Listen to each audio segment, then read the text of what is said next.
Sino ang magiging champion natin for this year's National Bible Quiz? The champion for the senior level is Carion Lorraine with a score of 277.50. And the winner for our junior level is Javier Kirsten Rain with a score of 248.75.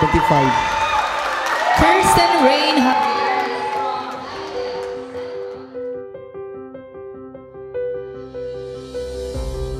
Ladies and gentlemen, mga faith, a very good morning and a warm welcome to us all as we celebrate the 12th year of National Bible Quiz. The theme of this year's NBQ is Rejoice in Hope.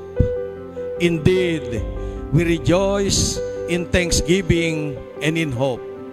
Ito po yung tahanan ng National Bible Quiz na patuloy na ipinagdiriwang natin, and it is not also to welcome you today but to welcome you every year here at your home, because this is your home, to the National Bible Quiz. Ang Bible Quiz po ay pagpapatunay lamang ng matibay, mahaba at makasaysayang partnership ng Philippine Bible Society at United Methodist Church. Layunin po natin dito na palaganapin yung kahalagahan ng salita ng Diyos sa ating mga buhay bilang isang bansa at bilang isang individual, lalo na sa buhay ng mga kabataan na kasama po natin ngayon na makikipag-compete sa mga finalists.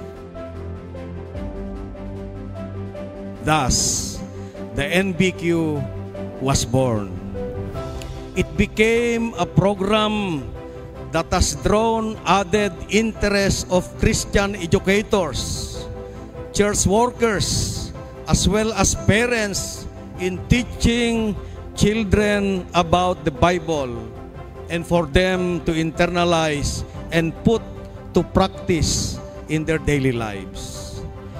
Ang National Bible Quiz ay isang programa na naglalayon to spark interest in the Word of God as the sole foundation for a peaceful and happy life in this world. At gusto ng National Bible Quiz na mabigyan ang mga kabataan, ang mga parents, ang mga Christian educators ng pagkakataon para gamitin ang pag-aaral sa Biblia sa ating mga values formation, sa ating family life ministries, at matuto sa katuruan ng ating Panginoong Hesukristo at isabuhay ito sa araw-araw.